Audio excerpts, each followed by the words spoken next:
Given you run a business, promotional business, which I assume is fairly time-consuming, given you run a charity, which I again assume is fairly demanding of your resources and time, given that you're a family man with a young son, what's up with Congress? I look at my son, and I don't really have a choice in this. My son became a U.S. citizen, not because of his own doing, but because I brought him here. And I could sit here and make money, and hopefully a lot of money with my for-profit, and I could go back and I could take care of his earliest friends, and we'll still do that. I'm still committed to that. We have a board of directors, we have a great bit of some great donors that help us out, and we could still do that. But long-term, my son is here with American citizenship, and I don't look at it, well, are you going to forsake any of these? I don't have a choice. My son's citizenship, if we're not careful, we're mortgaging his future, we're mortgaging his tomorrow, we're mortgaging my son's future. And so I still want to take care of my son's friends. That was our promise to my son. That does not go away. You know, it's nice to make money, sometimes a lot of money. Thanks, my friend. We got it. It's nice to make some money, if not a lot of money, through concerts and promotion. But, you know, there's at some point, if you only live to make a lot of money or a little bit of money, and you only live for that cause, then doggone it, you know. Any previous political experience? I think our forefathers were citizen legislators. I don't need a job. I don't need something to do. When Ryan Frazier was about to switch, Ryan called me 3 days earlier and said, "Are you in this race?" And I said, "I haven't decided." And he invited me on his team. So we're all amiable. And I called him 2 days before we announced our exploratory committee. I called Ryan Frazier. And so we have an amiable relationship. I don't look at the 7th as a consolation prize. It's not the thing that I'm running in because I didn't succeed in another race. This is something that I started in February, behind the scenes, talking to folks. And I started in February. And if you, matter of fact, there's one of the blogs or one of the news, I think it's Face the State, did a story on me running in, I think, June or July. And so our name has been out there, and we didn't just jump in the race going, "Oh, look at all these other guys." Matter of fact, when they Face the State ran that story, they went and got a quote from Brian Campbell because he was the only other guy on the radar screen. And I wish Brian was actually still in the race. And I think he's a, you know, to coin a phrase, you know, a great American. And I think he brought a lot of energy to the race. And I hope everything has gone awry, and the sickness and everything, and the family issues. I wish him the best. But I wish he was still in the race. I mean, are you getting any kind of traction in terms of fundraising, those sorts of networking opportunities relative to Frazier that makes you think you can actually win the primaries? Frazier got, jumping in, he of course brought in his Senate war chest, and he also got a lot of political payoff. And what's funny is he has a lot of people that are quote unquote on his list that are the same people that are on the other list when we get really ticked off at Washington for trying to pick a candidate. The same people who kind of squeezed him out of the Senate race are now quote on his side in the House race. But you know, that doesn't bother me. It doesn't. We know we're.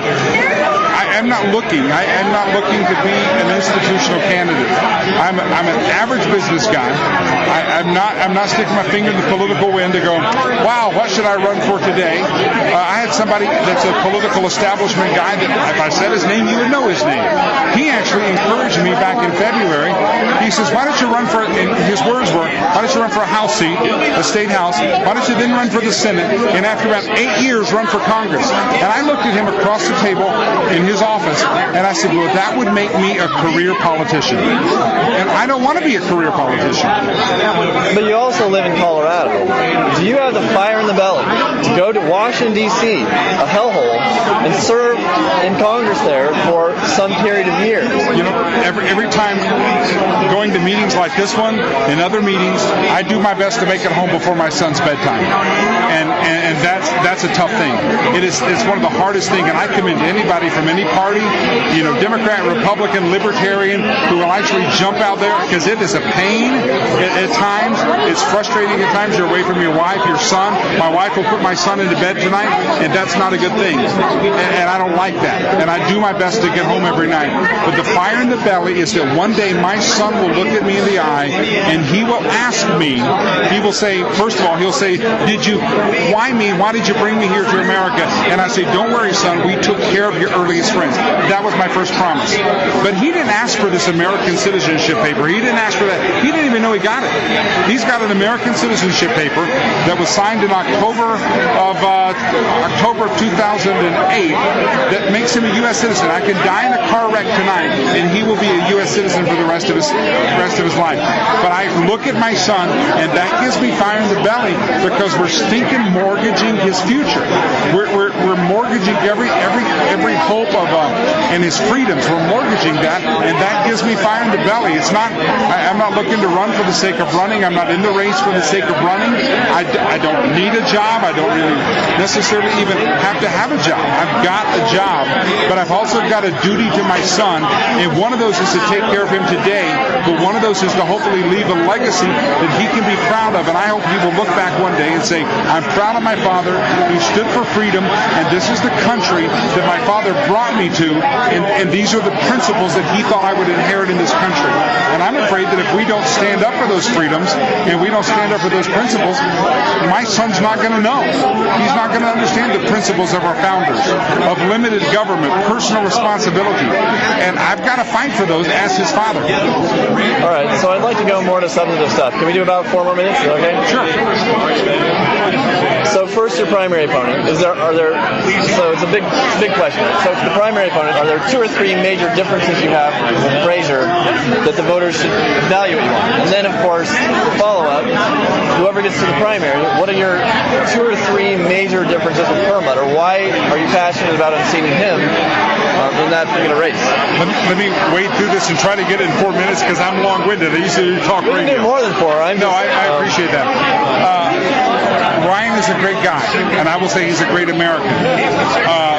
Again, this is not a consolation prize for me. This is where I originally started out looking at back in January, February this year. I'm a fiscal conservative, and we can all say we're fiscal conservatives, but the track record that we find is that if your city that you're on the city council for is in a fiscal crisis, then you don't go and vote to give benefits to even same-sex partners, not because whether you should or should not, let's take that off the table, but let's ask ourselves, when your city is in a fiscal crisis, is it fiscally responsible? Is it fiscally responsible to go and propose that we now extend benefits to a whole new group of people?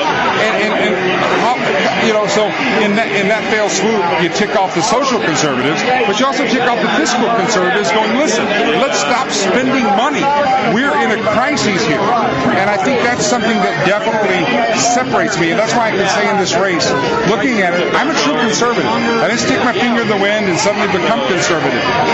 We've got to control the width and the depth and the breadth of government. And I think when you look at other opponents and other people in the race, have they always done that? Have they always done stuff to limit the size and the scope of government? And I think some records speak for themselves. I think our forefathers were citizen legislators. They did their time in Washington, and they got back and did what. And that's what I think. I think that's one of our problems. We have guys who have political experience. They started off at dog catcher. They moved up to city council. They stick their finger in the wind and they go, oh, well, what should I do now? And they look for the political food chain. And I'm not at that place in my life. I need the political food chain. Speaking of city council members, arguably the front runner in the race now is Fraser, especially after Campbell dropped out. So I guess there's 2 questions. Do you really think you can beat him in the primary? And do you think you should beat him? In other words, what distinguishes your views from his? I count myself, and I earned this nickname because I used to do talk radio in town. I was on 710 KNUS. I was the last live and local host that they had. And I was also on 1150 KNRC before that station closed down. So I used to do talk radio. And in that time, I earned the name as a new generation of American conservatives. And one of the things that I would say, I'm a true conservative in the race. And the other thing, and Brian is a great guy. And I'm really actually sorry he dropped out.